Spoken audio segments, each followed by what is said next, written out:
Bruchim Habayim. Welcome to those who come to join us. This is Pesach Sherbow coming to you straight from Sfat, Israel.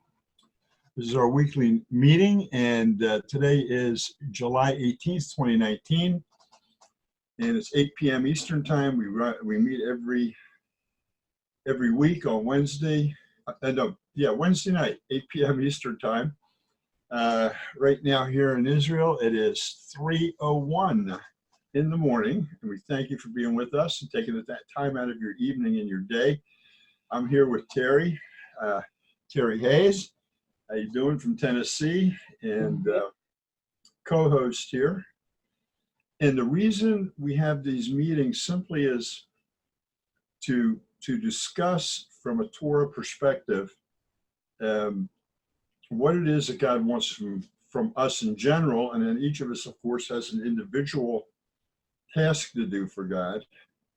And we're going to kind of open up tonight to questions. If you have questions, if you have anything you want to say, hello, Veronica. Anything you want to say or join in on. So it's good to see the regulars here. Hopefully we'll have some more show up here shortly or watch it. We do get quite a few views on our YouTube channel, Torah For The Nations YouTube channel. And it's YouTube/C/Torah For The Nations.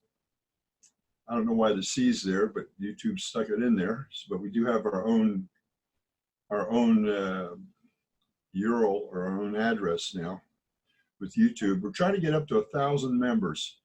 So if you're watching this on YouTube, just subscribe to the channel, because once we get to 1,000 members, we're allowed to do live broadcasts again. They changed the way they do things. You can't do a live broadcast on YouTube anymore unless you have at least 1,000 subscribers. Okay. And I think we still got 840 to go to get there. So I never pushed for subscribers before because it wasn't needed, but now it's needed. So if you want to subscribe, do it, share it with your friends, get updates if we do a live video or something new there. Okay, enough said.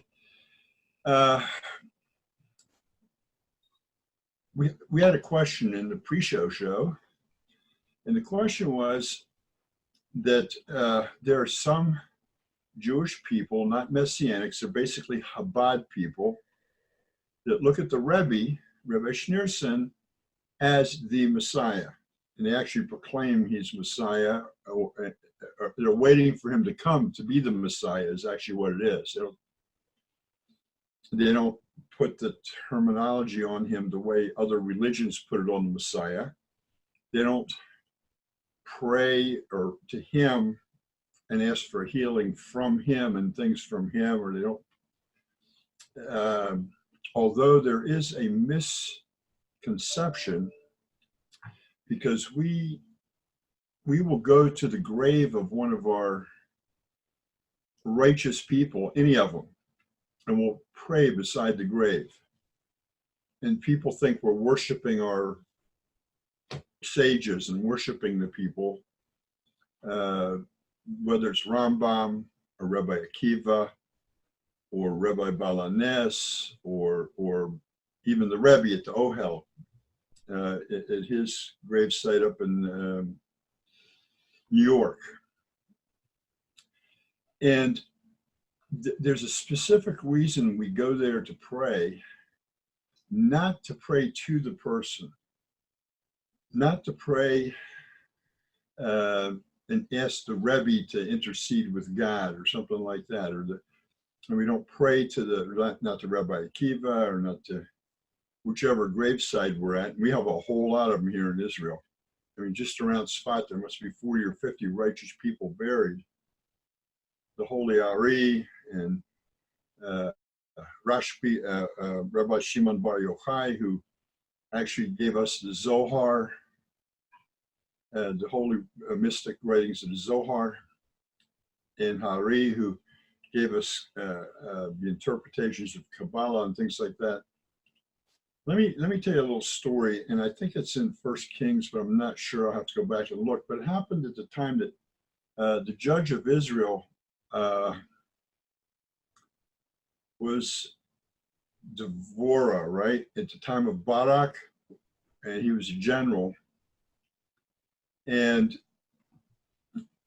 he wouldn't go out to battle without her riding with him. But that's not the story. Within the story, they were up on Mount Tabor, which is over near Afula in the Jezreel Valley, and some guys were sent out to bury a dead person that was out.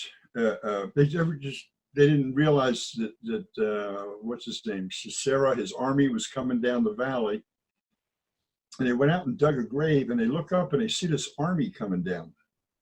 So the two grave diggers, they wanted to get out of the way, so they just threw the body in the hole they dug, threw a little bit of dirt on top of it, and started running back to Mount Tabor. They hear this huge scream. They turn and look. The guy that they had thrown in the ground jumped up and ran away. And they didn't know, they couldn't figure out what was going on. Then they realized that they had opened up the grave, actually opened up of Elisha. Who's Elisha? He's Elijah's student who got Elijah's mantle and got a double portion of knowledge and everything. He was a great prophet. And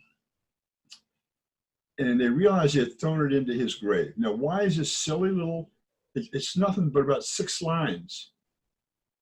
Why is it in here? Why is it in Torah and the writings and the prophets? Nothing is wasted in those words.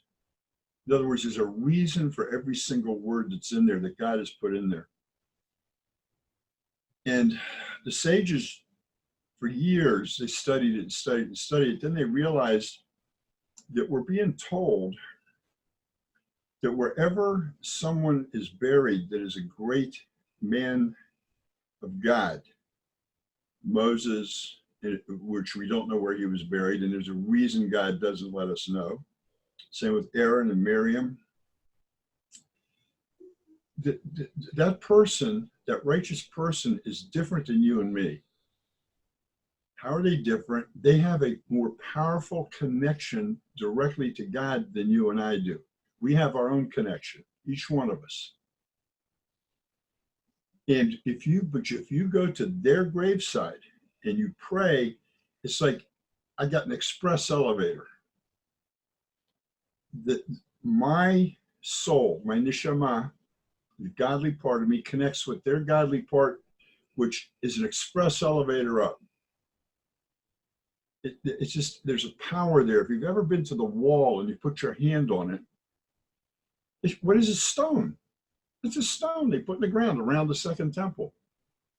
But if you put your hand on it, you feel the residual power of God lingering there. You can actually feel it flow through your body. I can attest to that. It's amazing. People don't understand, if they open themselves up when they go up there, they put their hand on the wall, they're going to feel. And how long ago was it that temple was destroyed? 2,000 years ago. But the residual power of God, you can feel in there. It just goes through your whole body. It's an amazing feeling. Same thing when you go to one of the graves and pray, there's a residual power of God where this person was buried. Now, it doesn't mean that their bones are mystical and you can touch the bones and this and that and the other thing. It's not the person. It's the presence of God was stronger with that person than it is with me. I'm alive. This person passed away 500 years ago, 1,000 years ago, and the residual presence of God left here on earth by this person is much stronger than I'll ever have in my whole lifetime.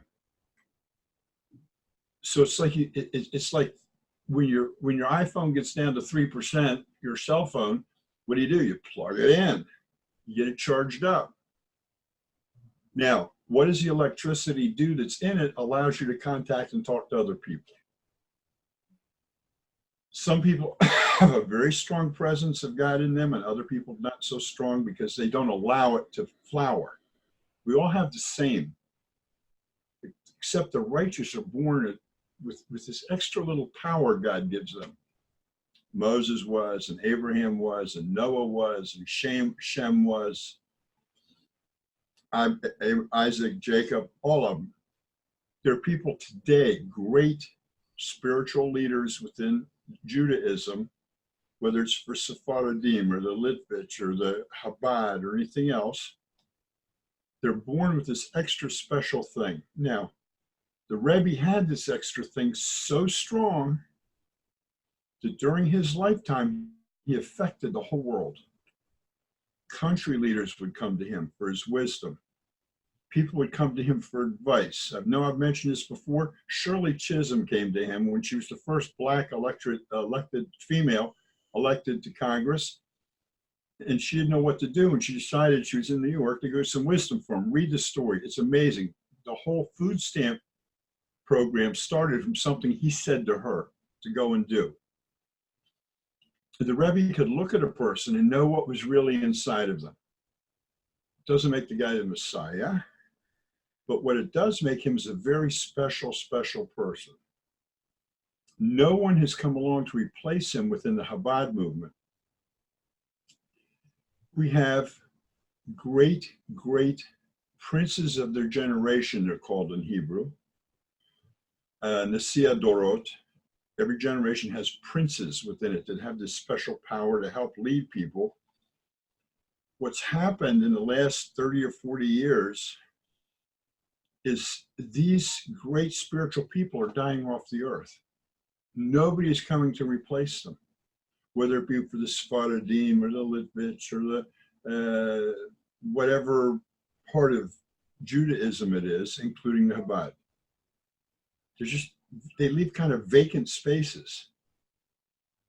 And the people don't have somebody to go to instead of. Don't forget, Rabbi Schneerson was the seventh one in the generation since the Baal Shem Tov, the seventh Rebbe or great leader, prince. 7 generations of princes there were for the Hasidim. It's a very complicated thing. It's tough to get a handle on all this, and I study it every day. But it shows us the importance of having a leader, having somebody that you tie yourself to that helps guide you. It doesn't mean you're a Jew or you're Noahide. There should be someone you should tie yourself to that can inspire you, that can answer questions for you. What's happened, and we don't do this within the Jewish tribe, once somebody selects a rabbi, now a rabbi is simply a leader, someone that they can learn from.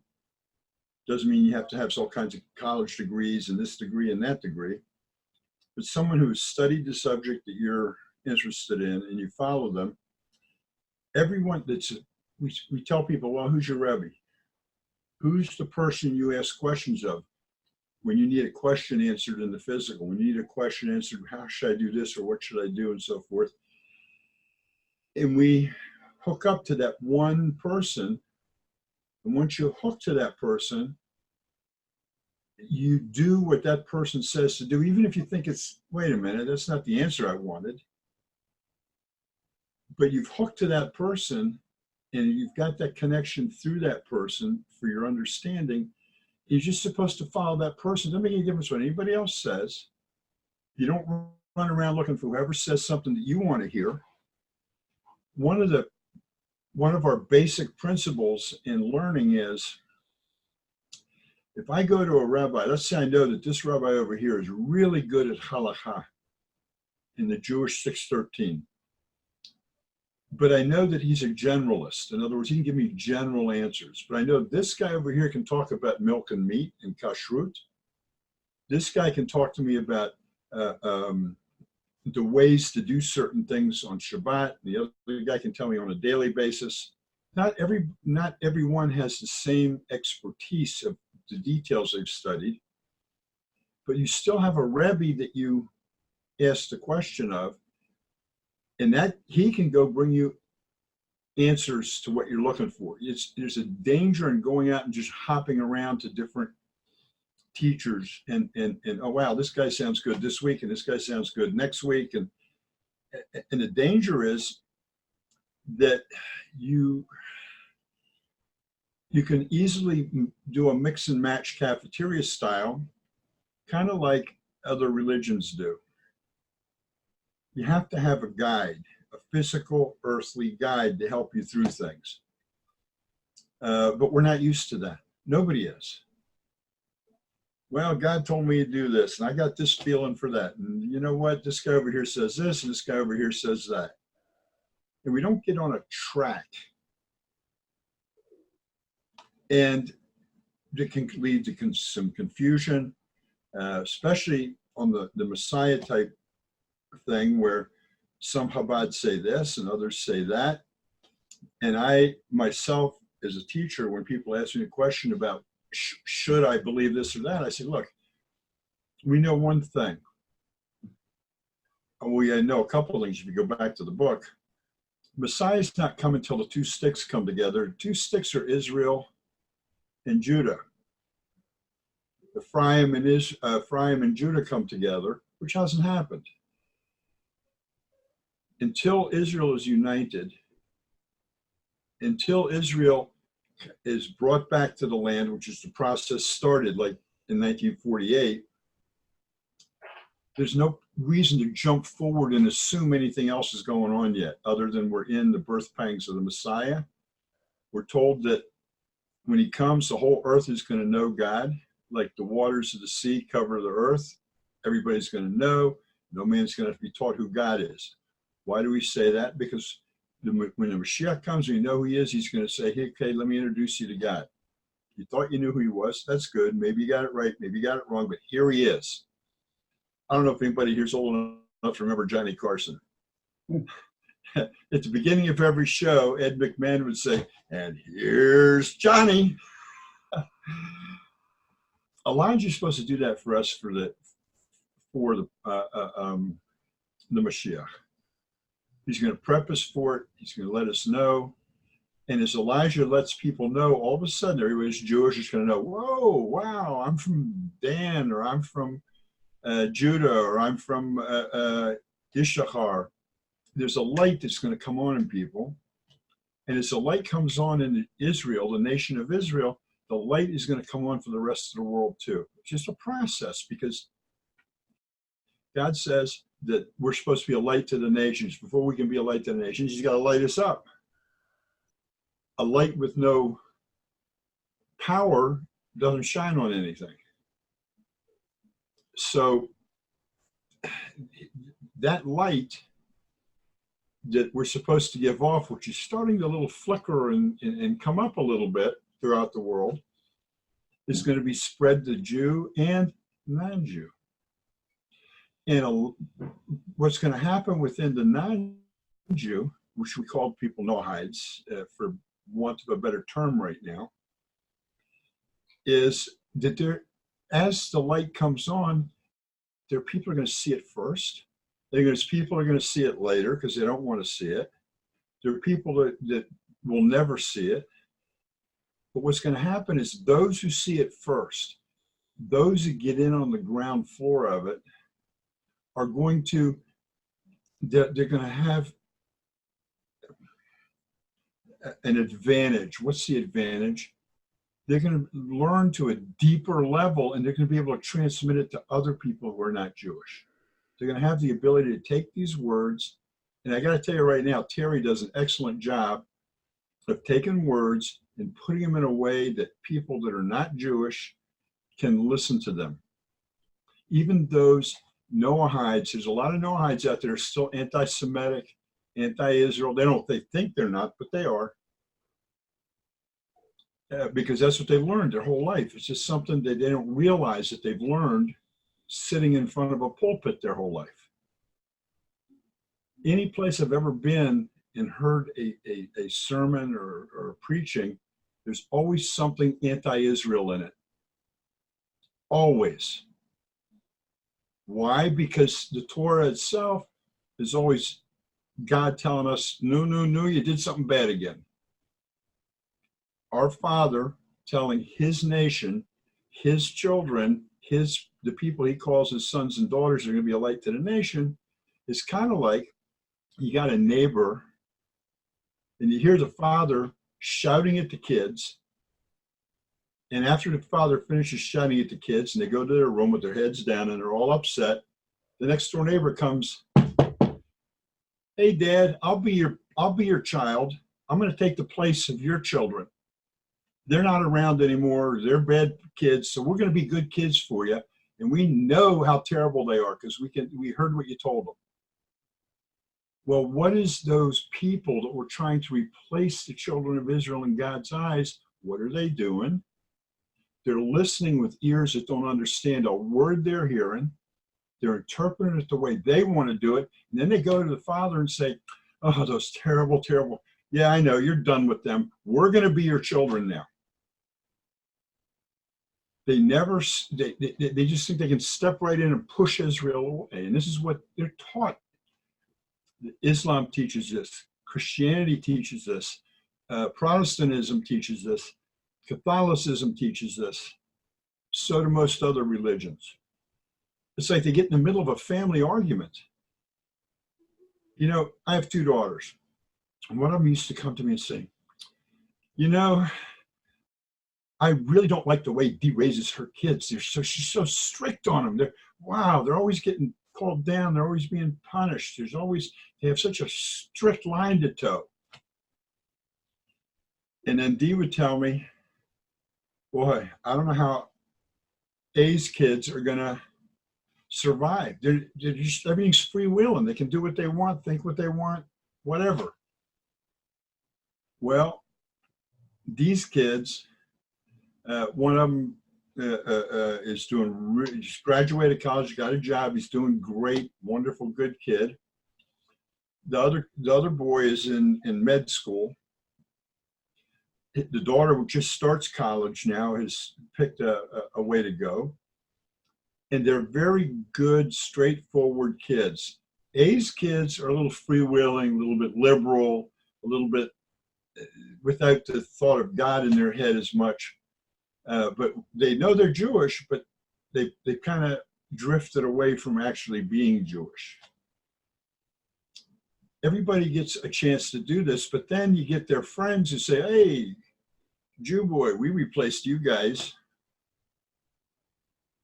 We're better than you because we do what God the Father tells us to do," which they don't. They think they do. They hear it improperly. Now, I'm not trying to be down on anybody. The reason I'm talking about this is because I'm going to throw something out, and if you want to talk about it and ask questions about it, we're going to do it in just a few minutes. Here's what I'm going to tell you.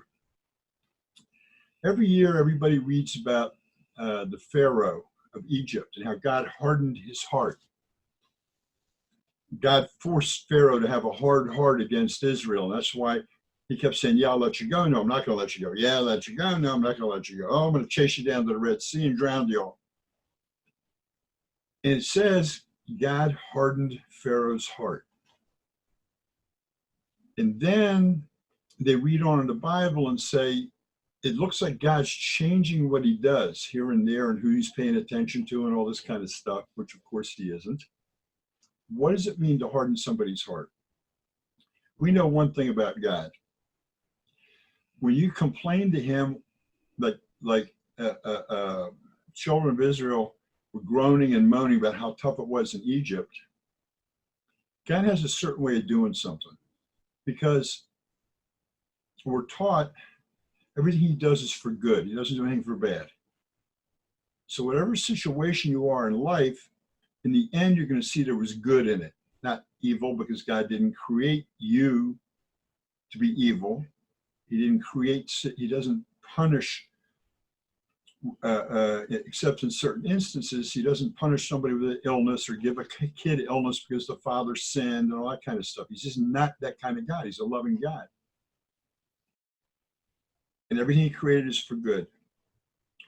Why am I saying this? Because if you go to him and say, "God, why are you doing this to me? Why am I sick? Why do I have financial problems? Why aren't I making enough money?" What he usually does is say, oh, you think that you're in a bad situation now? I'm going to show you what bad is. In other words, you have taken it the direction you want it to go. Oh, you think you got something bad in your life now? Let me show you what really bad is. So you'll shut up and stop complaining about what you got. But if you go to him and say, wow, this is good, he does the same thing. He says, you think this is good? Let me really show you good. You think your life is going good now? Let me show you how it's going to go even better. So if you go to him with a hard heart, he's going to say, oh, you think your heart is hard now? Wait till you see what happens next. We have buried right up the street is there's two guys, righteous people up the street. One's called Benjamin the Tzaddik, the righteous man, and the other one's called Ish Gamzu L'Tova. It means the man who said, also this is good. Benjamin the Tzaddik always thought everything was good. The other guy, every time somebody asked him something, the answer was, this too is good. Wait a minute. You just broke a leg. That too is good. There's a reason for it. Something's happening, whether it's a lesson. I'm walking down the street and I trip and I skin my knee. This also is good. So if you say something is good, God always wants to share what's even better. If you get on the negative and you're being negative, he's going to say, you think this is negative? Just wait till I'll show you something. And you guys know people in your life like that. Yeah, I work with the guy who has a real negative. It's like nothing's good about anything. You'll bring up something, oh yeah, it's horrible, and it's all in. One day I'd come across a really neat positive thing on Facebook, and I've never forgotten it because I actually told it to him one day. He was in one of his mully grubs. I just looked at him. I said, just because somebody gives you a cactus don't mean you have to sit on it. Exactly right. I've seen that on it, and I've never forgot. I love it. And he just looked at me and just kind of shook his head. But it's like everything's negative. It's hardly a positive thing. And it's like the negative, like you're saying, the negative follows the negative. Right. And those that are positive is like positive follows the positive. The power of thought and speech. Look, we're second in power. There's nothing more powerful than a human being because we're created in man's image. I mean, in God's image. He gave us all this power. And if you want to speak out negative, that's what's going to happen. You want to speak out positive, that's what's going to happen. A couple of quick examples. I grew up with a guy, and if I knew him since kindergarten. I knew him all through, I don't know, we lost contact maybe 20 years ago. It was in my 50s. But everything in his life always happened the hard way. If he'd buy a car, and he bought one time, some of these little Ibiza cars where the door opens in the front like this and the steering wheel's in front of you. And beautiful little car. He bought it to save gas and everything. Got run over by a dump truck. Fortunately, he didn't get hurt. He would buy another car, engine would blow up, used cars. He'd go to do something, and there was always a problem getting everything done he wanted to get done. His guy was smart. I mean, he had photographic memory. I'd say, 10 years ago, we read some book. He says, yeah, here's the book. And what are you looking for? Oh, it's on this page in that book. And here's the sentence, what you're looking for is. I mean, that's how smart this guy was. But he always looked at things. Somehow the things always went the hard way for him. And I found out it's the way he thinks and the way he speaks. Everybody sets up what their life's going to be. We know a woman here in Spot that and I think I've talked about this before, she complained that everywhere she goes, even if she's the only person in the room, somebody's going to walk by and bump into her.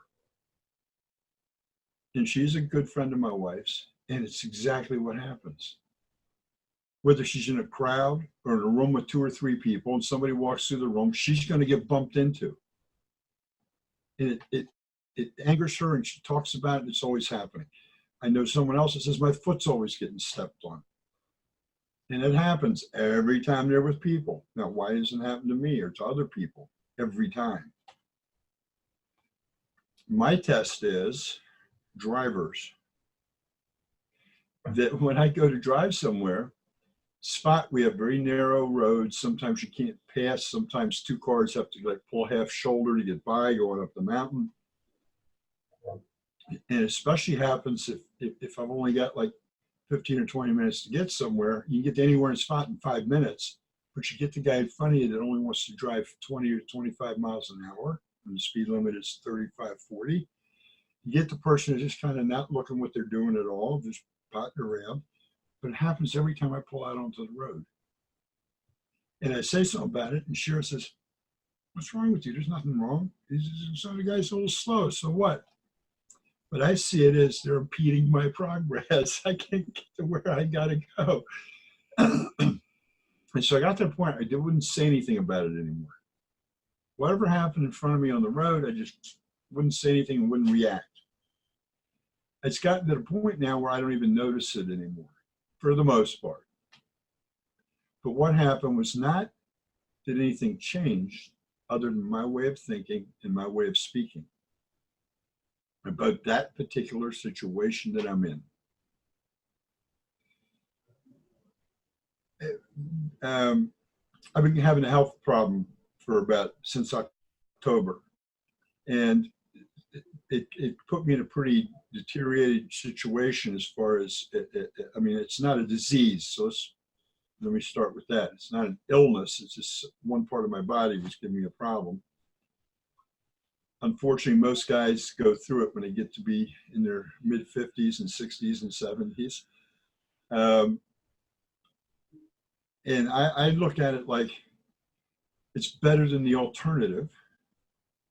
What's the alternative? Not to have the problem at all and be already have left this world. But I went through a medical procedure, and the next day somebody comes and says, "Well, how are you feeling today? Between 1 and 10, what are you, 2 or 3? My answer was, I'm at a 10. The guy turns around and says, "How can you be at a 10? You just do this, and you just had this done, and you just do this, and you just do that." I said, "Look, whatever situation God puts me in, He put me there, and it's a 10. It's good to be where He put me. Instead of sitting there and feeling like a victim and feeling, oh, look how terrible I am, and look at, oh, this is terrible, and oh, that's terrible. I look at each day when I wake up, and I know it's going to be a 10 type day. I'm going to be in the best situation that God's going to, I accept the situation that God puts me in. It's the best situation for the day. So it's a 10. Each day is different. But it's always good. So what I'm saying is, it's how we look at things that allows us to have a stronger connection with God.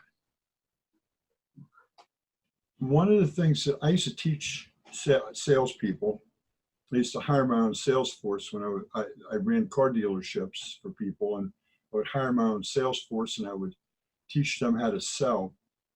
And there were two things that were forbidden to talk about on the sales floor. One of them was the news, because there's never any positive news. They were only allowed to bring positive news. So if it's headline news or or it's opinion news or something like that, forbidden on the sales floor. Newspapers and magazines were forbidden on the sales floor in the showroom. The other subject, you're not going to believe it, was the weather. The weather is a negative subject. Man, it's a beautiful day. What do you mean beautiful? Just too hot. I can't wait for winter. In the middle of winter, somebody will say, "Man, it's too cold. I can't wait for summer." And that same person in the summer will say, "Man, I can't wait for winter to come back."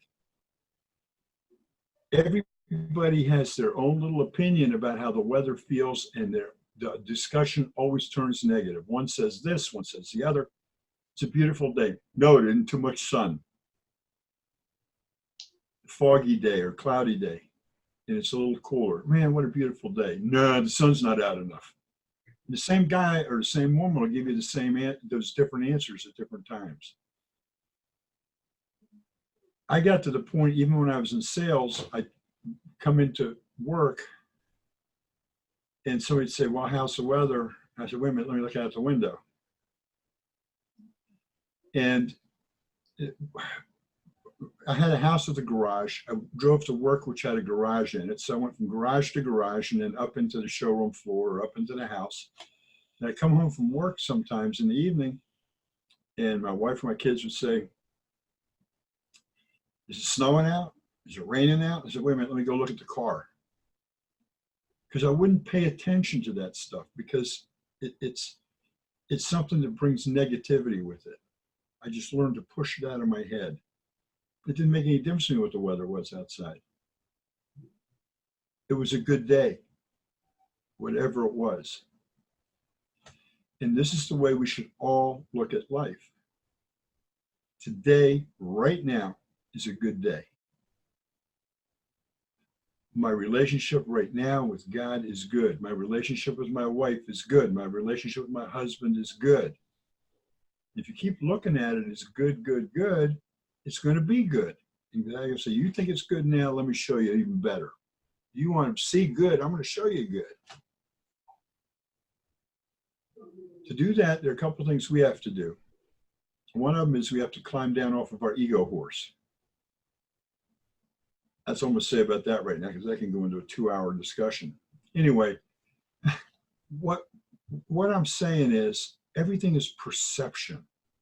Everything is how you look at things. And God gives us a way. He gave us teachers how to look at things. Not everybody can see everything that the other person sees. But you can learn from what everybody sees in a positive manner. Here in Israel, I spent 15 years in traffic police as a volunteer policeman. It means I was a full policeman. I went to schools, I learned, I became, I could arrest people, I could write tickets, but only when I was signed in on duty. I wasn't a 24/7 cop and you didn't get paid for it. And I chose to work in traffic division. One of the worst things that can happen to somebody is an accident. And you can have 10 people witness it, and every single person you talk to will give you a different version of what they saw. And they'll get into arguments. No, that didn't happen. Yes, this did happen. So you separate the people and you take a statement from each one of them, what they saw. Because nobody sees, two people see the same thing. There's always a different version. I'm a pretty tall guy, 2 meters, 6'4", 6'5". When I'm standing looking at something and Shira is beside me, she's about 5'5", something like that. When I see something happen in front of me, I say, hey, look at that over there. She says, where are you looking? Hannah, may her memory be blessed, was like 5'1". And I'd say to her, hey, look over there. She says, I can't look over there because I'm so short. All I see is people's backs. You see over their heads. You see something different. If you can stand together looking out a window and looking at scenery, you're seeing a different scene than the person standing next to you. It depends on height, your eyesight, and everything else. So their brain is receiving a little bit different message than you're receiving, and they're going to describe it differently than you're going to describe it. So we all see things a little different, but when we realize that, we go to a teacher that can keep us focused in a certain way of going in a certain direction, then when we look at things, we can then process it a little bit differently. We can help us bring it away from us classifying it to, wait a minute, there's a general classification here that works. I don't know if I'm explaining myself properly. I know, and I thank God every day. When I met Terry, I read some things he wrote, and I called him immediately. And we connected immediately. And we've been, I don't know how long it's been, we've been together. It seems like forever, but I'm not sure how long it is. But when I see how our interaction is and how he is helping other people, then I know that we've made the right connection. Now, Terry uses in his blog, he uses all kinds of sayings from the Baal Shem Tov and from this one and from that one, all the Jewish sages. And that's okay to do. It's okay to study everybody. But those people aren't sitting beside you that you can have a discussion with. It can keep you pointed in the right direction. Every single one of us, I study every day. I study mostly what the Rebbe talks about. I have studied in the past what Rabbi Nachman has taught, the Nana Nachman guys did. And I learn from everybody, but I put it together with the way I've learned from Chabad, which is head first, then heart, instead of getting involved emotionally and then trying to sort it out in my head. And I find that the best way for me to possibly learn and the best way for me to transmit information to people. Let the mind that God gave me, Chochmah, Binah, V'dat, the intelligence and wisdom and knowledge that he gives me, to get it out through my mouth and teach it to people. And then from there to put it in my heart and say, okay, heart, be emotional. But here's the limits in which you can be emotional. Not how emotional you can get, but here's what defines my love. Here's what defines what I don't like. Here's what defines everything in my heart. But it's first going through my brain. The godly part of me where you're connected to God here first. It comes down through here and connects to your heart. Other people bring it in here and put it on an elevator back up. But what happens is a lot of times when you do it through our heart, don't forget we have some people say two souls, some people say one within another. It doesn't make any difference how you look at it. You have the fleshly soul and you have the godly soul in you. Whether you want to say it's one within another or it's two different ones, or however you want to put it. But if it comes in through your fleshly soul, in your heart, and let's say anger comes in there, and it goes up into your head, it's going into your fleshly side of your thinking. Yeah, I have every right to be mad at this guy. Yeah, it's going to justify your anger. Yeah, I just had that happen this last week. And then you got to start backpedaling. Right, exactly. But that's also what happens when people are unfaithful. Your fleshly heart says, oh, passion, passion, passion, passion. It overrules the godly side of you where the true love is actually. And it makes people go crazy because their flesh side says, yeah, that's okay, man. Just do what you're going to do. Yeah, it's okay. Wow, what a wonderful experience. In the end, it's not. But that's the animal side of you doing that, not the godly side. You've allowed your animal heart to go to your animal mind and run your body. When you take the love that you have for someone, put it up into your head, on the godly side, you're going to feel true love. You're never going to feel false love. The false love only comes from the Yetzer Hara, that which produces evil in us, not from that which produces good in us. One more statement, then we'll just open it up because I've been talking too long. The Yetzer Hara, that which produces evil in us, the more you produce good in you, the stronger the evil becomes in you. The harder the battle. Because everything in this world, everything in God's creation is created balanced. There cannot be unbalance. There's a cause and effect. Cause and effect. There's a law of nature. Every action has an equal and opposite reaction. Anybody that shoots guns knows this. You shoot a pistol, what happens to your hand? The bullet goes out the front, your hand goes flying like this. If you go to shoot a rifle and you don't have it propped on your shoulder, you're just kind of holding it out. I know quite a few people have gotten black eyes from that. Gun goes back and hits them in the head. Every action has an equal and opposite reaction. It's how you handle it. How do you take care of it when you fire a firearm? It's propped, it's loaded, it's against your shoulder if it's a rifle. If it's a pistol, there's a certain way you hold it so that you don't get hurt by the reaction. Because the action was the firing. The reaction is what happens afterwards. Everything in life that you do, no matter how strong your love is for somebody, that strong love, you know, there's an old proverb, I don't know if it's Jewish or not. It says, you can't love somebody truly unless you can hate them. Which means love and hate are opposite ends of the exact same emotion. Which direction are you going to go? This way or that way? You have the power to make the decision if you first put it into the godly part of you. The animal part of you is going to justify everything. Boy, there's a reason for all the negativity in the world.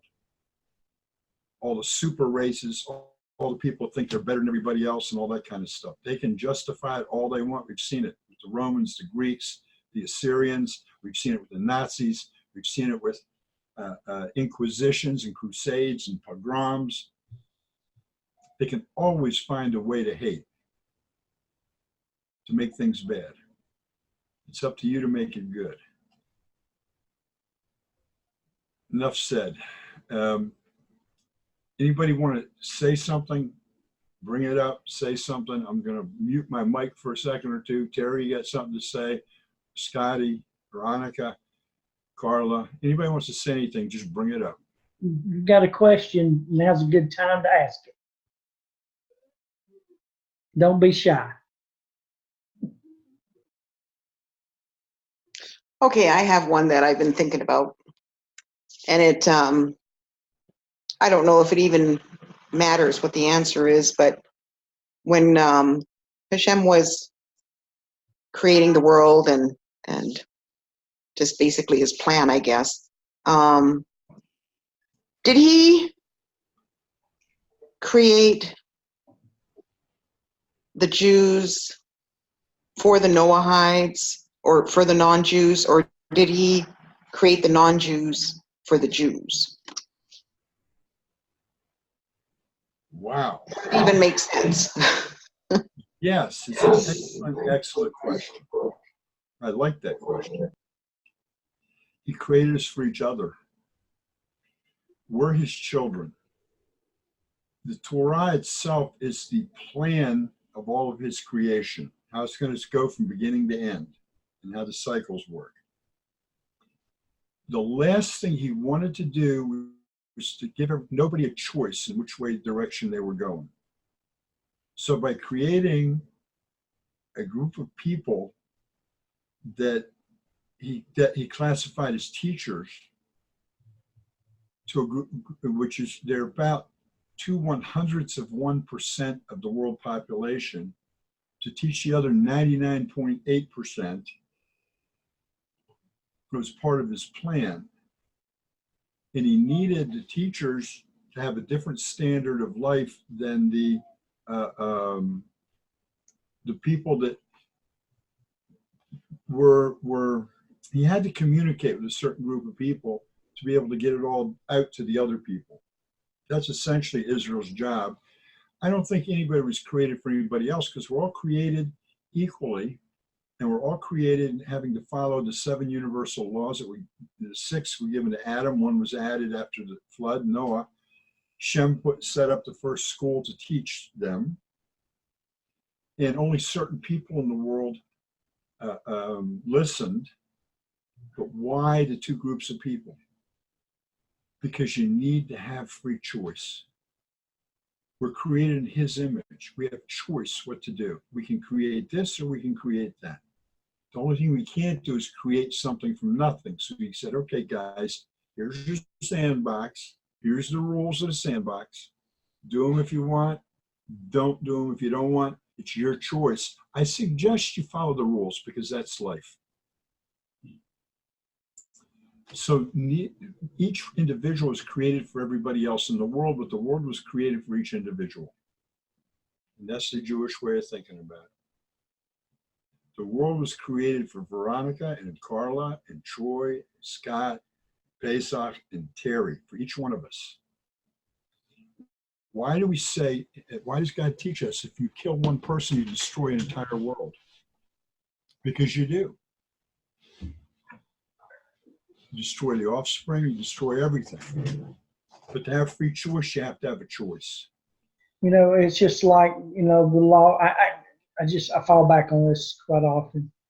But the law, you know, where we get the law about murder, you shall not shed the blood of another human being.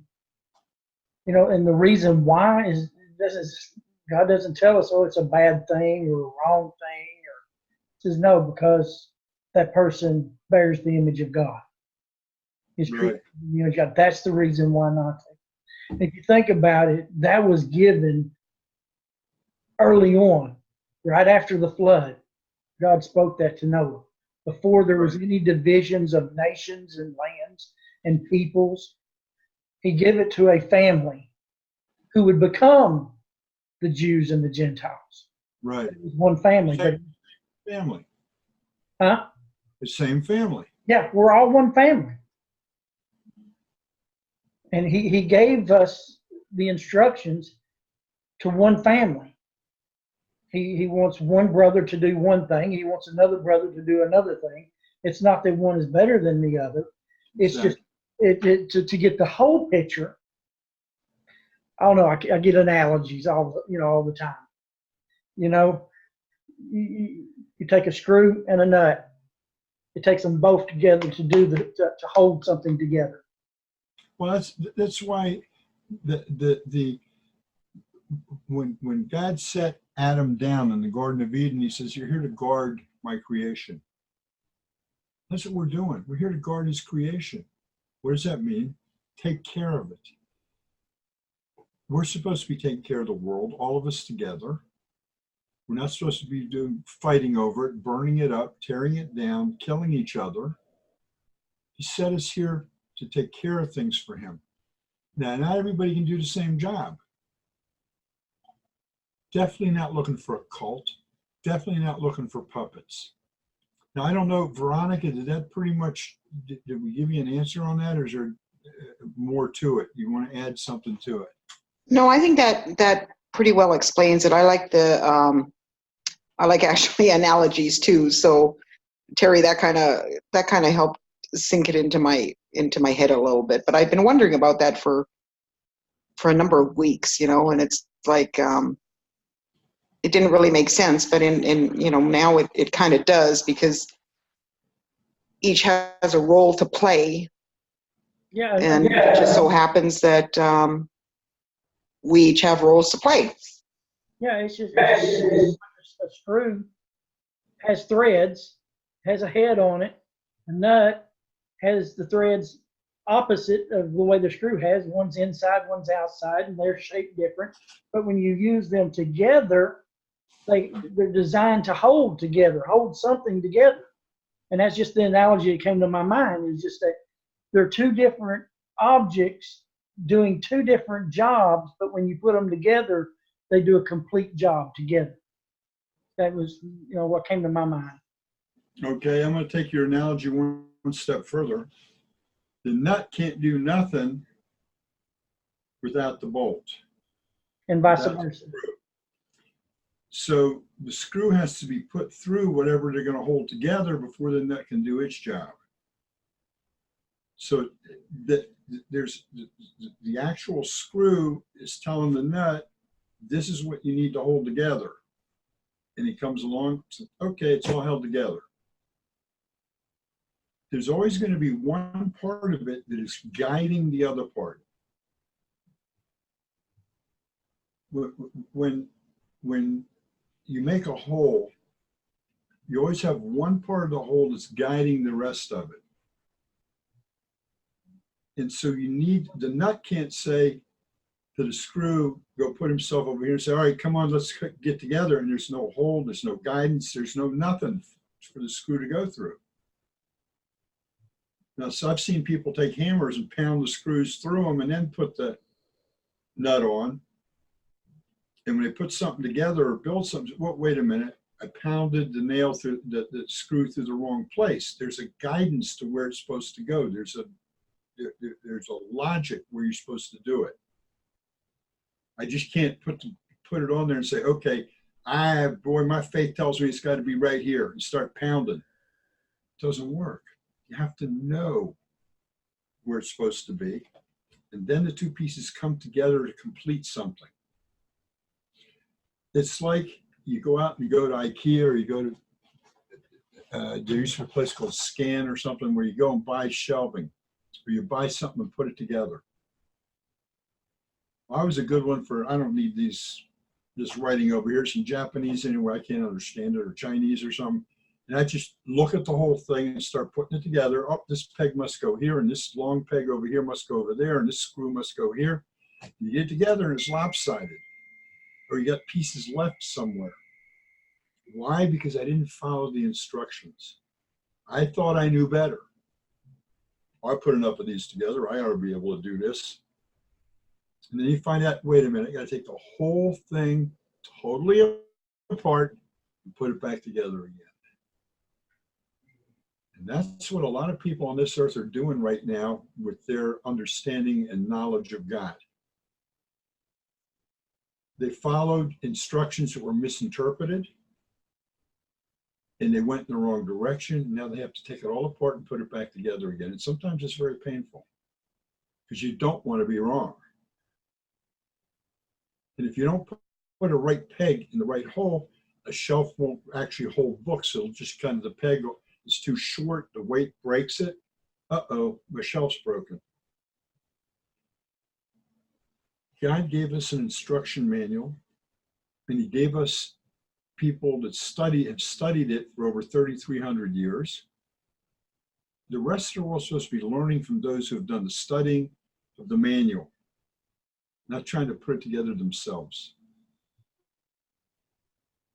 So the analogy is great. I like the metaphor, the analogy, the parable, whatever you want to call it, of the bolt and the nut. But you have to actually look at the bolt and the nut and see what's going on. You have to look at it through different eyes and just, okay, they hold something together. The bolt has to be in the right place. It has to be holding the right thing, put together with the right thing. And then the nut part can say, yeah, okay, now's the time to just put it all together. Zip. You can't make things go where they don't belong, because you end up, all of us have put jigsaw puzzles together in our lives. Man, I just know this piece goes right here. You put it in, and the piece bends a little bit. Oh, wait a minute, I guess that just wasn't really the right hole. I was being forceful because this is what I thought. This is where the piece belongs. But if you leave it in there, you end up with two parts wrong. The one with left over, it doesn't fit anywhere, and the one you forced into the hole, and you look at a picture and there's an empty space there. It's not complete. So when we realize that we're all supposed to be doing this as a team, and that you can't Monday night quarterback what's going on. You have to learn it from the get-go. You can't base it on other teachings you've got. You have to learn from the get-go, and you have to humble yourself enough to understand. And look, Jews are the same way. Non-Jews are the same way.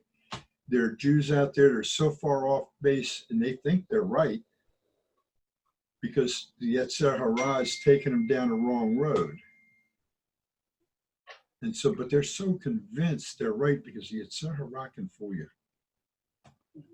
It can make you think you're doing a godly thing. Oh yes, this is the right thing. This is the godly thing. And it shuts up the other side. It overrules it so you can't listen to it. Hope that answered your question there, Veronica. Yes, thank you. And actually, I do have something from it was a couple of weeks ago, and Pesach, you weren't here at that meeting, but we were talking about a Noahide logo type thing, and somebody, and I can't remember because I'm old, I can't remember exactly who it was, said that they knew I think a rabbi or something who had design experience or something. Terry, do you remember who that was, or do you remember that conversation? Troy, was that you? I've been told. Yeah, that was me. So you probably thought I forgot, but I didn't. I should have forgotten. Sorry. That's okay. I was just wondering because somebody else was in another group was talking about, actually in two other groups are starting to talk about, creating T-shirts and stuff. And I would still like to see everybody in all the different groups have a one type of logo type thing that kind of ties us all together, But anyways, that's all. Okay. You brought up a subject which I think a lot about, whether it be logo or every day there's a new Noahide group opening on the internet, or a new this group or a new that group. And somebody sits down and says, wow, I've seen the light. I'm going to tell everybody about the way I saw the light, which is the most dangerous and wrong thing to do. I don't want to offend anybody, but I believe, and Terry and I have talked about this, I've at least expressed my opinion about it, but what's happening in the people that are starting to call themselves Noahides is they're denominating. They're denominating.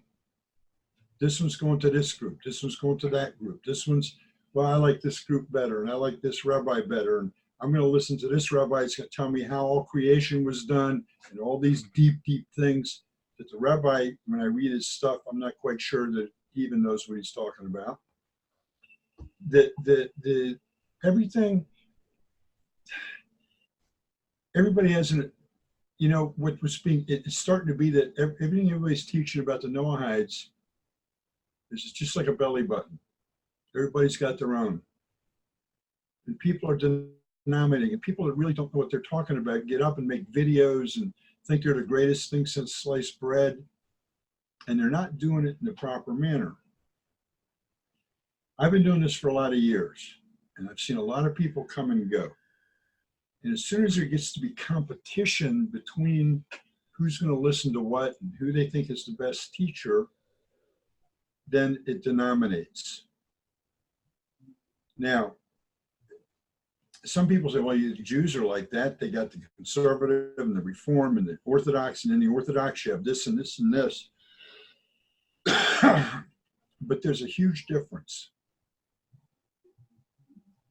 But people can't see what the difference is. The different Jews have been put in exile in different places around the world, have developed different customs that they follow, but they all follow one Torah. And we all follow the same God. And do we have a logo? Well, David gave us a logo. King David. Each little group doesn't have their own little logo thing to identify. I'm this and I'm that. As soon as you start identifying, and you're never going to get anybody to, let's all use the same logo. It's not going to happen. Everybody's got an opinion about a logo too. What we need to do is show an example of people by, I don't know, bringing them together. Now, Dan Barwell, I think his name is starting a magazine, and that's great because it gives the community a chance to come together. And learn about what other people are thinking and what, but you're going to end up saying, this is right and this is wrong and this is right and this is wrong and this is what I think. We have, in Chabad, we have Chabad magazine and Chabad news. Aish HaTorah has different things that they publish. Breslov has, Nana Nachman people, the Rabbi Nachman people have it, what they publish. They never say, one thing they never say is the other side is wrong, because why? We're all based on the same 5 books of Moses, the written and oral Torah, and the prophets, and we all read them the same way. How we get to the end, whether you have to go through your heart to your head or your head to your heart, that's up to us. But we know that the goal, the end goal is the same, the Torah. Not interpretations, not somebody standing up saying, God told me to do this or God told me to do that. It's simply, we've all learned from the same people.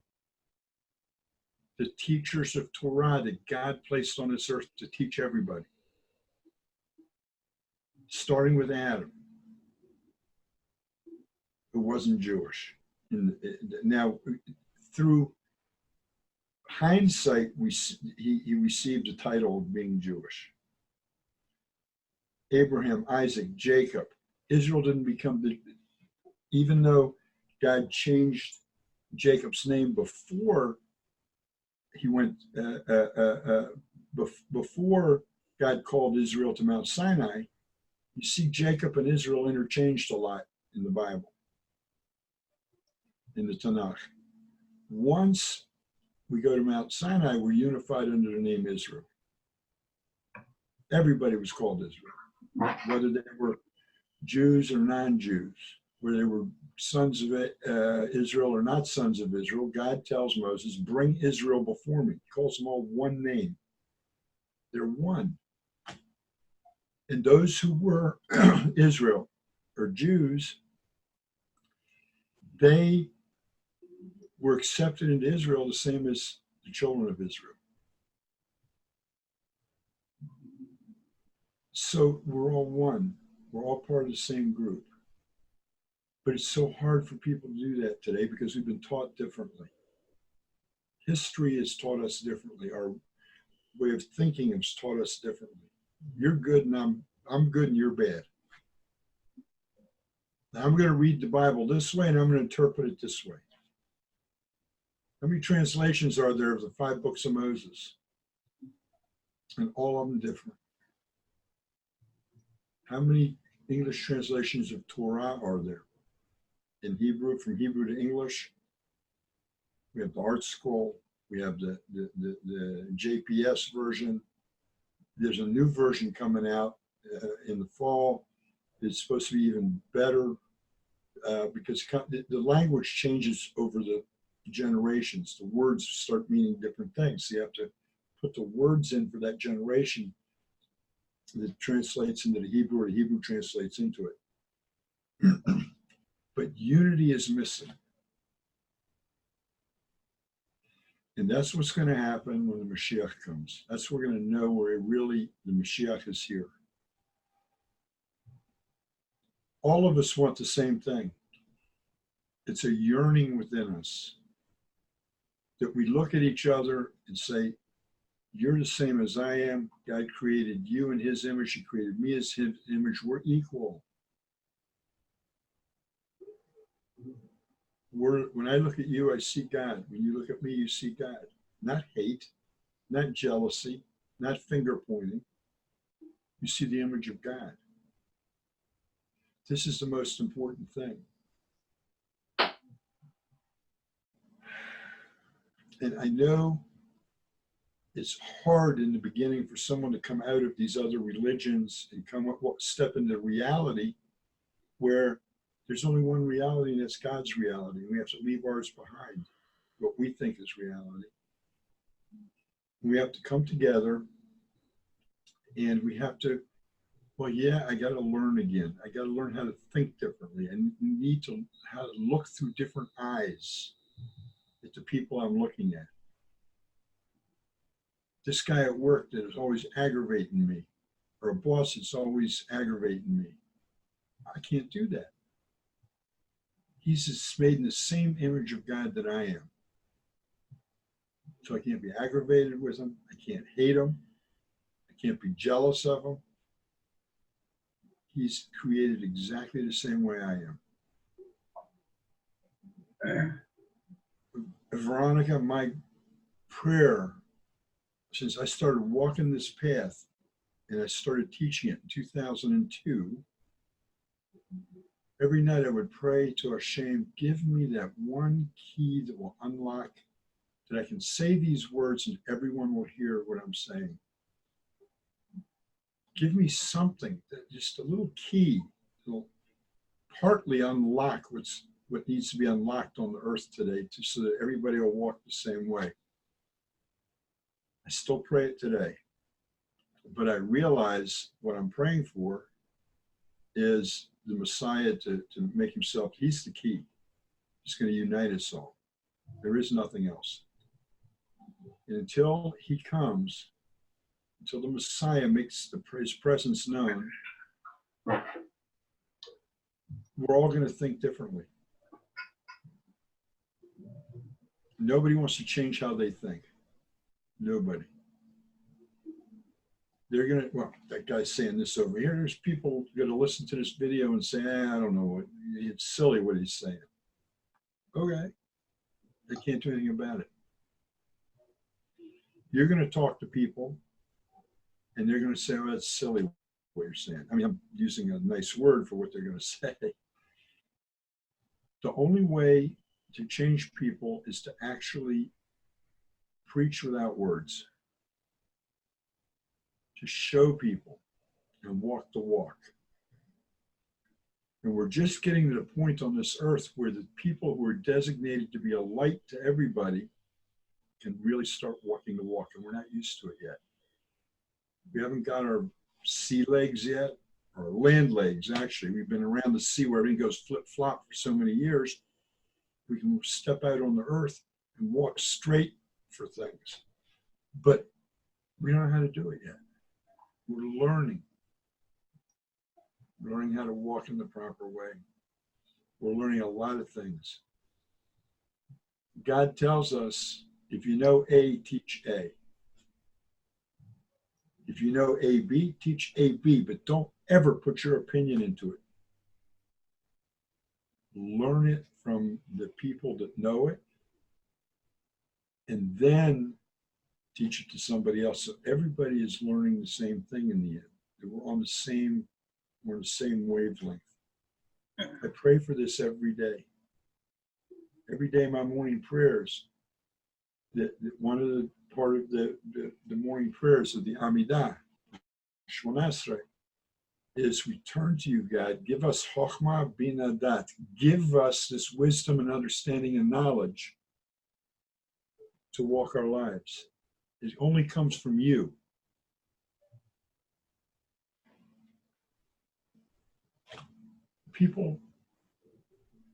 I have people write to me and say, oh, I got this, I'm a prophet, and I get these prophecies and that prophecies.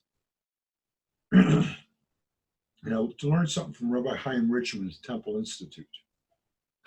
When someone sends you that, you go right back and ask them, are you Jewish? It usually shuts them up. But if they say no, then they're not prophets.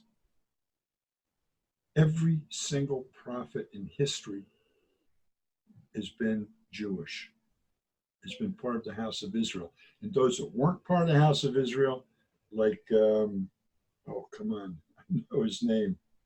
Balaam. No, Balaam wasn't Jewish. He was a prophet to the Gentiles, the only one that's been.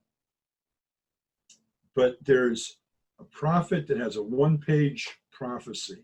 Obadiah. Obadiah was a convert. He couldn't do it before he became a convert. There is no prophecy left the world after Micha. And there's an equal and opposite reaction to everything. When prophecy left the world, the blindness came into the world. There's an equal and opposite action and reaction to everything. God said, okay, you don't want prophecy, it's gone. When he took it out of the world, the blindness came into the world where they can't see certain things.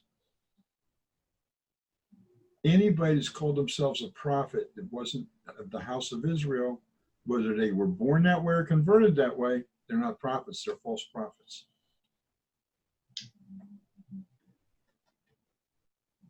I pray all the time for this to happen, that we get the wisdom, the knowledge, the understanding every single day. I pray for the whole world. I pray for all the people I know, and I pray for myself every day that I learn something new through studying God's word. Now, I'm not a deep studier, or I can't get into all the gematria. I don't know if you guys know what that is, but it's the numbers games that everything adds up to a number, and if something equals the same number, then they have somehow they connect in similar meanings. I get lost in that. I just follow what the teachers teach and take it in, and I don't try thinking about it because I just I trip all over myself. And they've been at it long enough. I'll never catch up with them in studying. So, okay, I'll accept it. Because that's the way it is. And there are people there that will never, on this earth, will never, ever be able to, Pharaoh was one of them. He was never, ever, ever able to accept that God was God. The true creator of all things. And after the Exodus from Egypt, read about it. It's in the Tanakh, in the 5 books of Moses. The whole world knew who God was, and their hearts melted. And 40 years later, they still knew, because that's what Rahab told Joshua. We were waiting for these people to come out of the desert. We feared them. Our hearts melted before them. We didn't know what to do. We were fearful. Today, nobody fears God. Well, I'm not saying nobody. Most of the people on earth don't truly fear the true God because they've forgotten who he is. They worship something else or somebody they think is God. The time will come when everybody will turn back to him, and that's good. In the meantime, we have to start coming together as a unit. Now that the name of the Noahide Online Gathering, is that what it's called? Yeah, something like that. Yeah.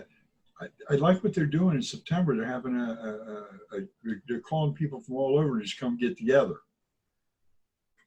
That's great. And that's a wonderful thing to do so people get to know each other. Wait a minute, if I'm going to be a Noahide, who are my kids going to marry? Where do I get buried? What do I pray? What are my prayers? What is this? What is that?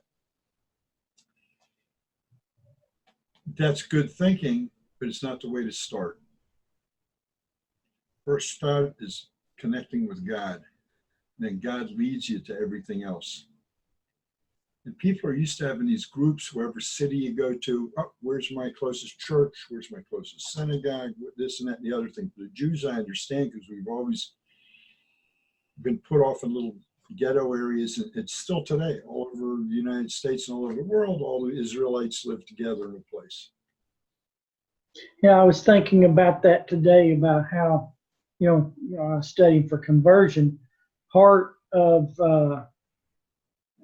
that is moving into a Jewish community so you can observe the mitzvahs. There's certain mitzvahs you really can't observe outside of the community. Like for a Jew, there's certain ones they can't do outside of the land. And so I got to thinking, about, when you're told that you're in the process of converting, the rabbis and the fellow Jews will tell you, oh, it's such a difficult, journey. It's hard. It's expensive. Yeah, it is real expensive. But it's just how difficult it is. Here's the thing. Let me tell you what's really difficult. Moving into a community and learning is a whole lot easier than going out here in this world where no one cares about God or the 7 laws, and you try to live by the 7 laws and be, your own form of light to them. That's difficult. That's being who God wants me to be out there is more difficult than for me to have been a Jew inside of a Jewish community. I was thinking about that today. Yep, I agree with you. I agree with you 100%. But understand, in the beginning, how many people on this earth looked at the one God? One person recognized God and did what God told him to do. And he lived that life, and he made other people decided they were going to learn from him. Then God started a bloodline. That's up to God. The point is that each and every one of us that are doing these things, we want a pre-made community. Yeah. Where am I going to go? Somebody's got to start it. And let me tell you something. You're on the ground floor. Shira saw a video she saw a few months ago, and she played it, replayed it. It's called The Tipping Point. It's on TED Talks. It's about when you start a startup company, and you're the only one going forward. And other people get on board, and some people leave, or you put a product on the market, and nobody's buying it, and then somebody buys it, and they recommend it to a friend, and the friend buys it. And it gets up to a point where it's called the tipping point. Instead of going uphill, instead of fighting and going uphill, it starts, wow, just takes off. Kind of like Apple computers when they first came out. You guys, what happened to the people that bought shares in Apple when they first came out? They're millionaires today. They've earned the wealth for what they invested in. This is what you guys are doing. You're coming in on, it's not even the ground floor, because the ground floor started with Shem and Ever and went to Noah, and it's been going on since then. But you guys are investing in something that nobody else saw a reason to invest in. You're going to become the leaders. You're going to become the people that are going to help other people. And believe me, there's going to be a point where we call the tipping point, where it's just going to poof and take off. Is anybody better than anybody else? No. But those people that get in on the ground floor are going to reap the biggest rewards. They're going to be at a point of learning and communication with God that the beginners aren't going to be at. But it's okay as long as the beginners put their foot on the first step. If you can get people to do that, they get credit to be move on to the next life, just like the guy that studied for 100 years. Because it's turning yourself over and having a relationship with the Creator, the God of Israel, not becoming Jewish, but taking care of the 7,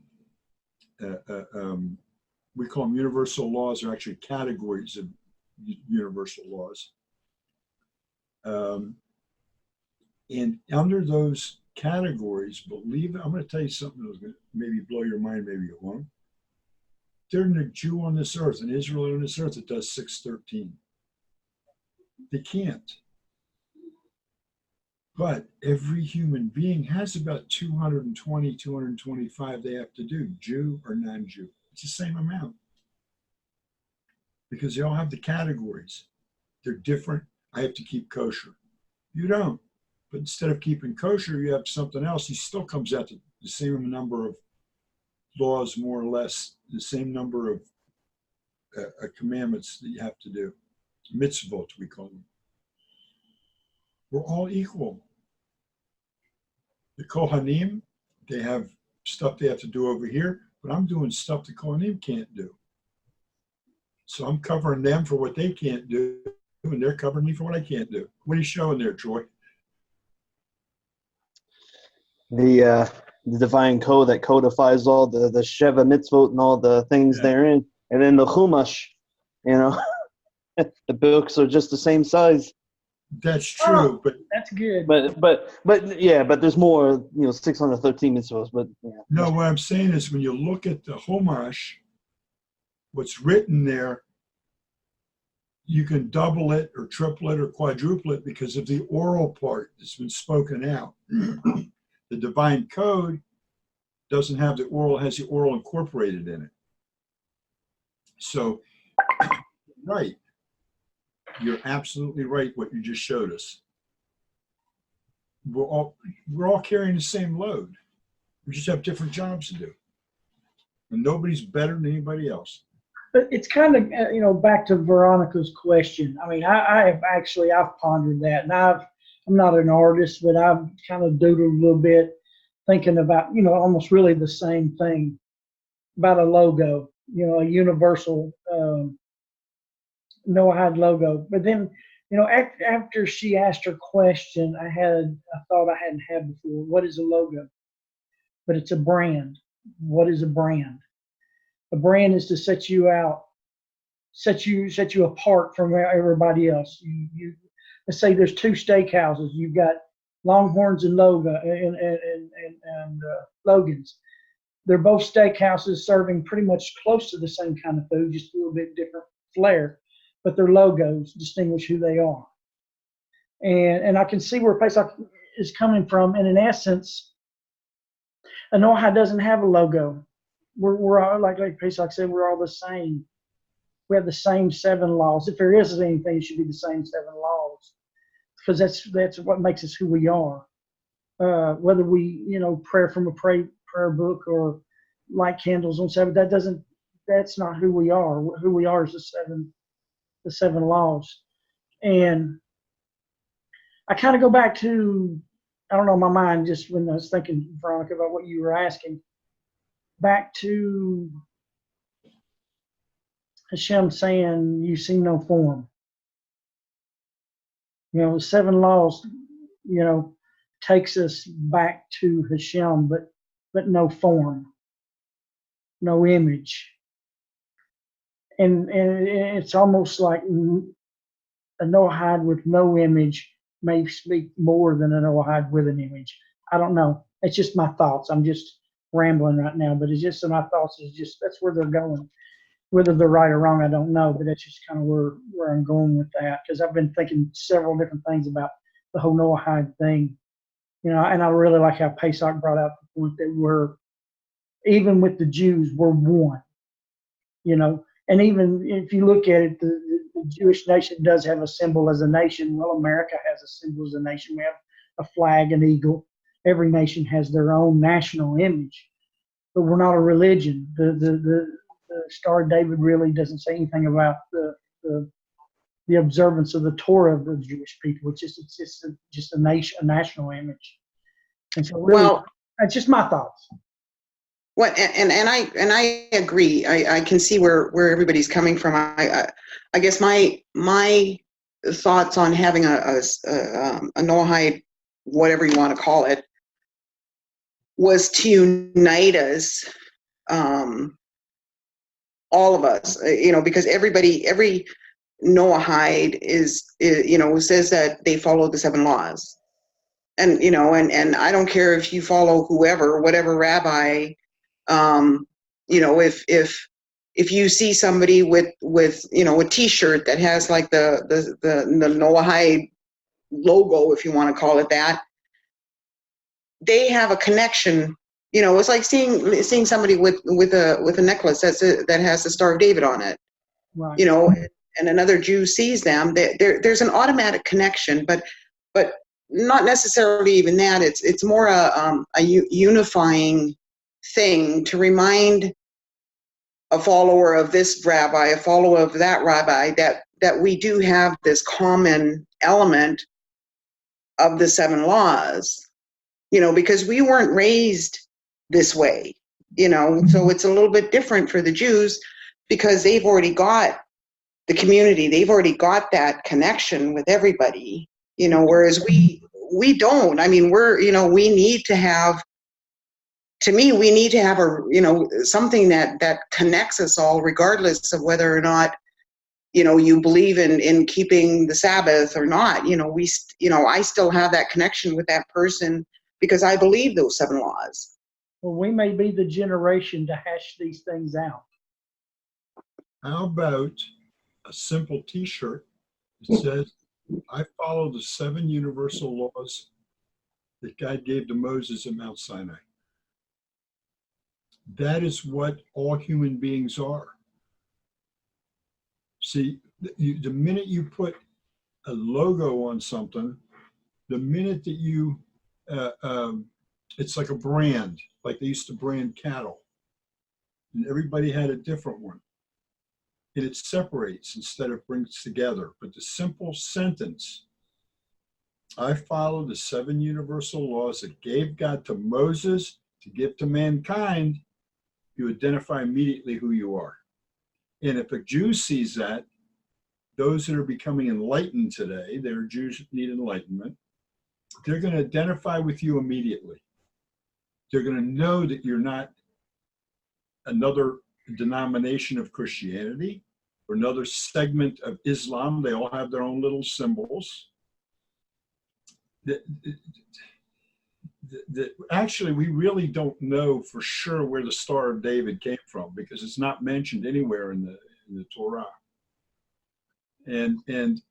But we know what a mezuzah is. So when we see a house with a mezuzah on it, we know that that person belongs to the children of Israel. But if the children of Israel see someone with a T-shirt that says, I follow the 7 universal laws that God gave to Moses to give to mankind, that's our unification. Nobody can argue with that statement.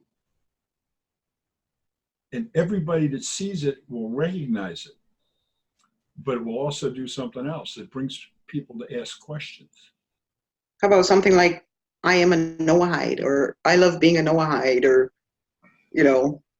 something like that. I know we're like a half an hour over, and I'm willing to keep going. Here's the thing. What is the origins of the name Noahide? God uses in the Tanakh, we have the Jebusites, the Canaanites, the Israelites, the Carmelites. So everyone is essentially a Noahite. A Noahite. In other words, we're all part of the children of Noah. Every single human being on this planet comes from Noah. That's our connecting point. That's the point that we all have in common. What it means to be a Noahide, I'm really not quite sure, other than it's a name that's been taken on to identify people that are supposedly following the 7 laws that God gave to Moses at Mount Sinai to give human beings, all human beings. The word Noahite equates to human being. Now, in Ecclesiastes, in the last 4 lines of Ecclesiastes, and we may have discussed this last week, I don't know, the last time, Solomon, who wrote the book of Kohelet when he was a blind beggar in Jerusalem because he got knocked off his kingship because of certain things he did, he says the bottom line is this: fear God and do what he tells you to do, and that makes you complete. Period. There's nothing else. Now, the Christian Bibles say it's the duty, but the Hebrew does not say that. The Hebrew says this makes you a complete human being. It doesn't say a complete Jew. It doesn't say a complete Noahide. It doesn't say a complete something else. It says it makes you a complete human being. God created us as human beings, all of us, in his image. So, and there are people out there who don't like the designation Noahide for whatever reason. That's fine, but it is simply a designation that has come up through language. Go ahead, Troy. You want to say something? Yeah, I was just noticing, like, in my studies and stuff, for a righteous human being, the pinpoint of it is the acceptance that it is commanded from God, that it came from Mount Sinai. It was, it was commanded, handed by Moshe Rabbeinu. So what the shirt's saying, how Rabbi Pesach said, is exactly fitting. It's perfect. That tells the Jew and a non-Jew exactly what that kind of person is. As they believe it's commanded by God. It's not something that, it's a good idea to be an ethical human being, but it's a divine commandment from God himself that we are to keep the 7 universal laws, and not just simply, and Noahide. Everybody's a Noahide. We're all human, we're all human beings. But a righteous human being is one who believes and knows this is commanded by God. That's my understanding of it. Well, actually, in the Torah, it says that anyone that follows these 7 laws, it becomes a righteous human being, is entitled to the next level of life. It's exactly what it says in the Torah. So if you just follow what God told Moses to tell the whole world, be this complete human being. Solomon reiterates it. Fear God. Now, that doesn't mean a panic fear, God's going to punish me if I don't do something right or wrong. It's simply do what he says to do. That's why the 5th commandment is honor your parents. If you look at the 10, what we call in English, the 10 commandments, in Hebrew we call them the 10 statements of God, or the 10 things that God said. It starts off all about him, the first 4.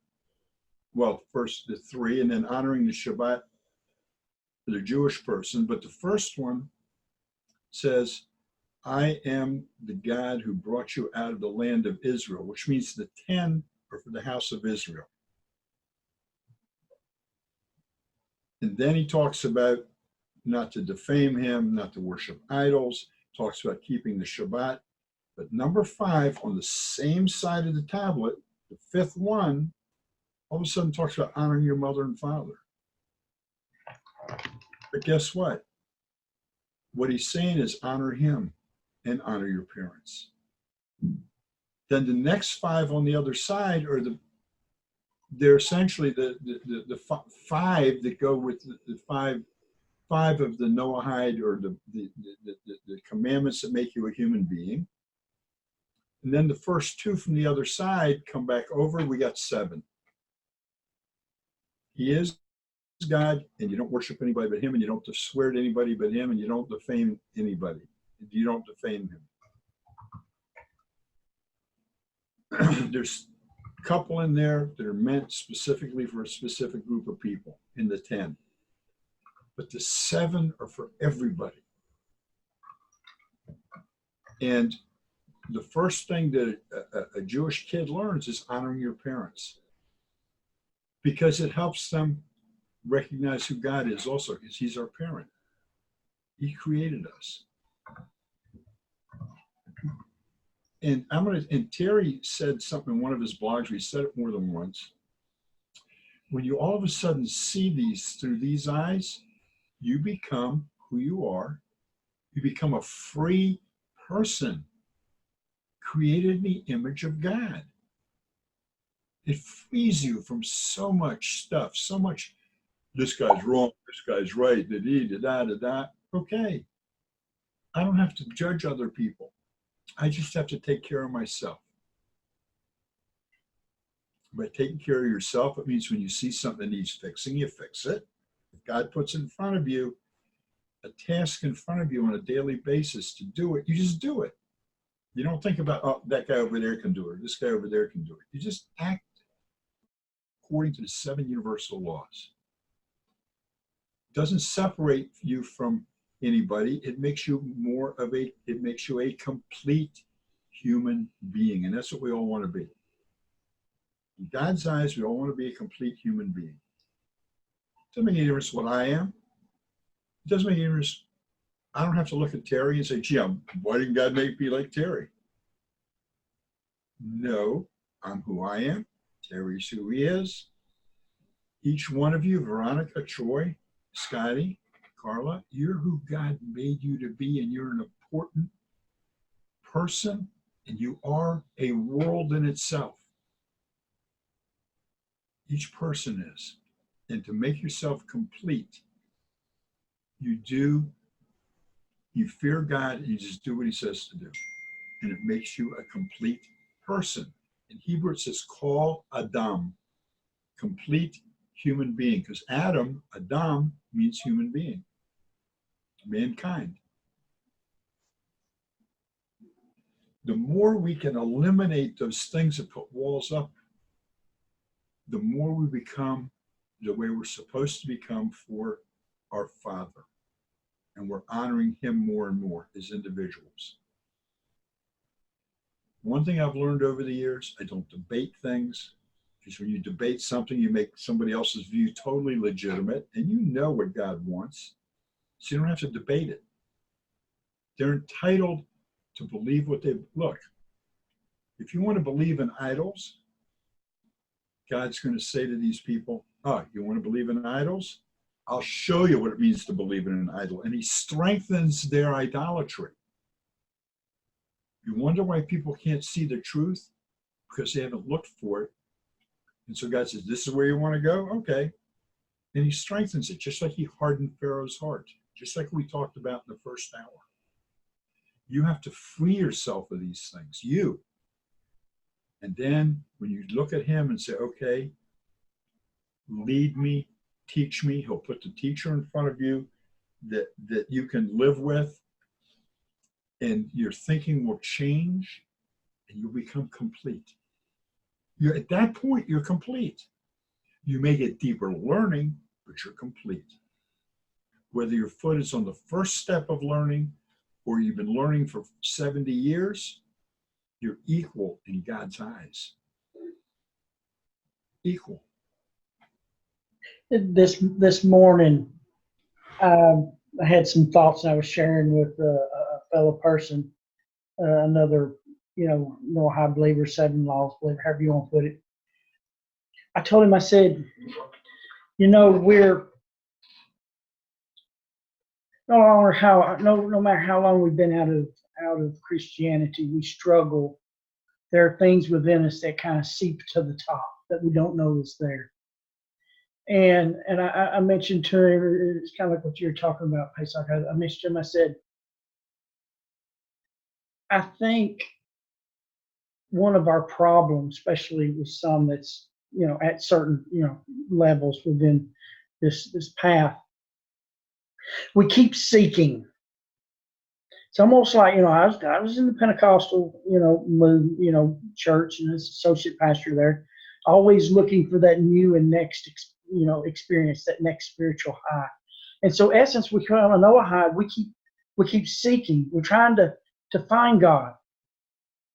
But when we take on the 7 laws and we embrace them as the commandments of God, we found him. Maybe there comes a time when we need to stop our seeking and be in what we have found. And that's kind of what came to me today. I'm like, I keep feeling like I'm looking here and I'm looking here and I'm, wait a minute, what am I looking for? I've already found it. Yeah, like Pace, I said, our knowledge may grow deeper and broader, depends on what we want to get into and study. But when we come to the 7 laws and we say, yes, Hashem, this is your laws. And Pesach mentioned the other day that the desires of God is the embodiment inside of his mitzvahs, and God himself is his attributes. His laws and commandments are his attributes. And I'm like, so what am I looking for? What am I keep looking for? What is that next experience? And I thought to myself today, I just need to be. I need to take these 7 laws, ponder them, and be. And stop stop seeking. I found. Now it's time to be. I just need to grow. Absolutely, Terry. That is exactly the right answer. Once you've taken on the 7 laws, God doesn't ask you to study to show yourself to be approved by God. You don't need to do that.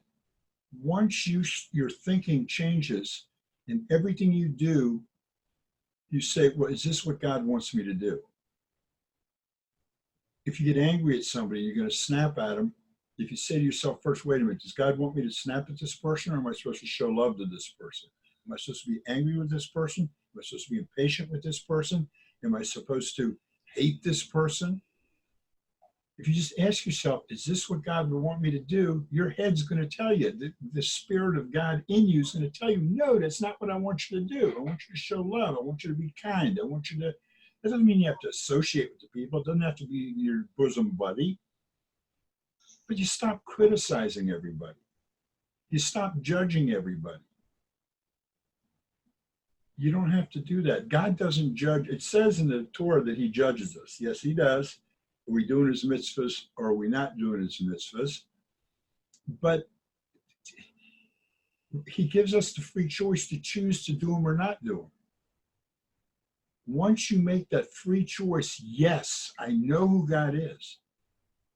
And I'm going to walk in those 7 universal laws of mankind. You're done. You become the righteous person you want to be. Now, if you want to study deeper into it, you want deeper understanding, you can have it. But you're done as soon as you recognize God. Yeah, that's what came to me today. Today, what am I looking for? I'm already there. What happened at Mount Sinai? God brought these people before him and said, I'm God, here I am.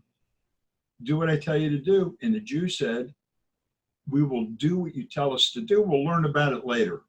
But we'll do what you tell us to do because you're God. And we'll think about you first before we do anything, not ourselves. This is an important thing to remember. Unfortunately, we can't get out, a lot of us can't get out of this judging people all the time and judging good or bad. That's not our job. Our job is, what am I doing? Is it good? Is it what God wants? And when you do these things, people see you doing it and hear you, and they're going to, wow, their God side of them is going to say to your God side, wow, that's pretty neat. Maybe I'll think about it a little bit. That's why when people ask me, how you feeling today? Even if I can't get out of bed, I tell them I'm 10. Because everything God does is good, and God is God, and I follow him. Once in a while, he'll do things to you to remind you once in a while. I'm the kind of guy, and I've always said it ever since I started to walk. God teaches me by smacking me once in a while. I'll do something wrong, and I'll all of a sudden trip. Not a thing on the sidewalk, and I trip and fall. And then I say to myself, whoops, what did I think? What did I do for God to put this in front of me? Why did this happen? Sometimes I look down and say, wow, there's a stone sticking up I didn't see. Okay. That can be a lesson or not be a lesson about paying attention where you put your feet. Sometimes things will happen to you to help you understand better God. But everything that happens is for the good. Everything. I know sometimes it's really hard to get your head around that when you're in the middle of something that's a health situation or a situation in a relationship with people, whatever it is. In the end, it's all for your good, not for their good, for your good. And God is a wonderful, when I talk about God and the love I have for him, I feel the same way I feel for my wife, for my kids, for the place where I live. When I go on a trip and I drive through Israel and I'm looking at the scenery, I feel love, like I'm looking at a loved one. When I go to pray, I feel like I'm communicating with someone I love and I want to have a communication with.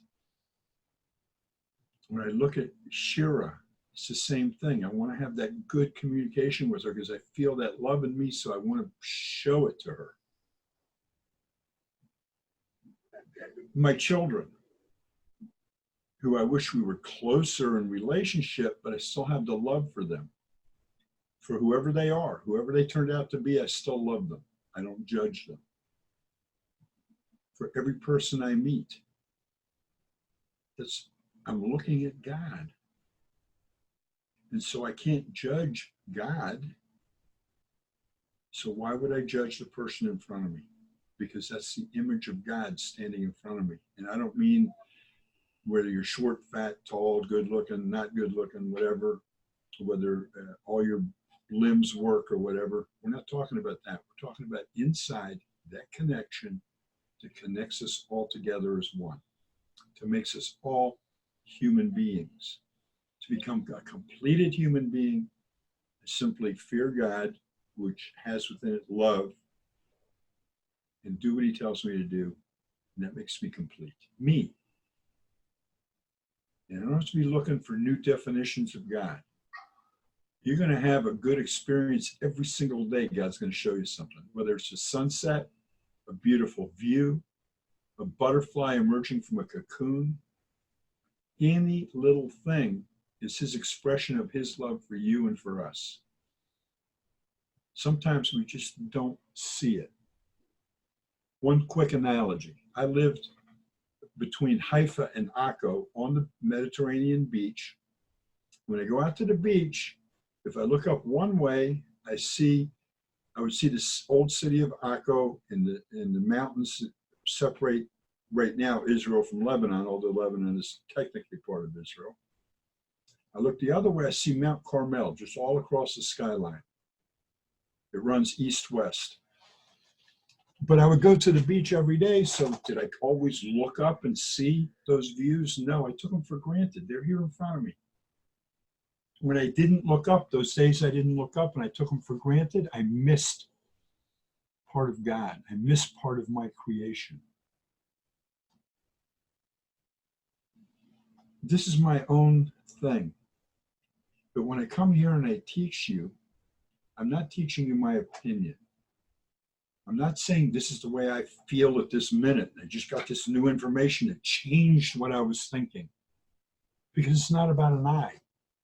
It's not about me.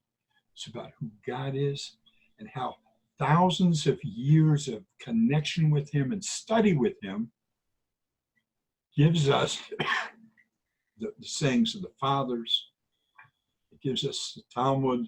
It gives us all these other things I can study if I want. If I don't want to, I don't have to study it. As long as I follow the 7 universal laws of God. And then, excuse me, then some specifics that God wants from the tribe of Israel, from the children of Israel. If you're not the children of Israel, you don't have to follow the specifics, and you don't have to worry about them. You still have the same connection with God. There's no difference. You're simply doing what he wants you to do. And that's what makes you complete.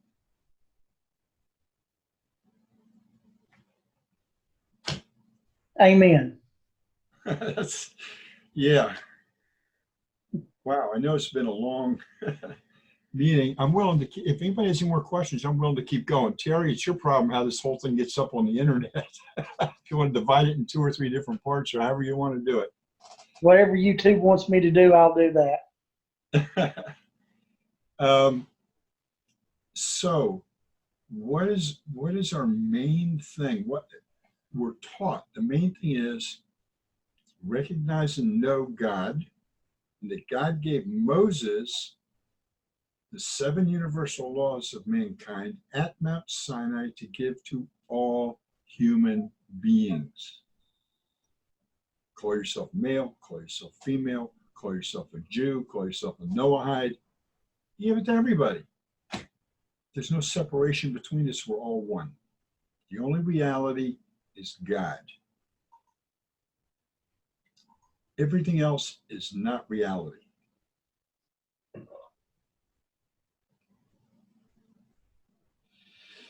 Okay.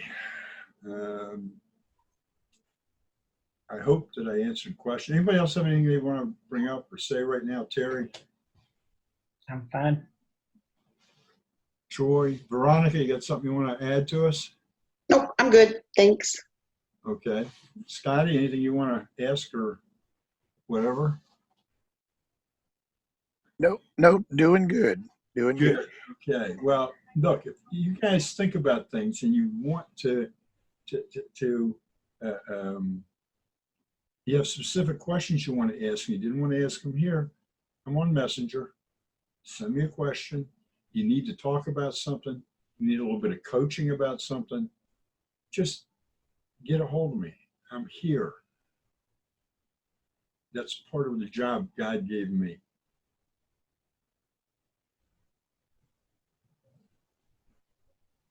That's it. We're done.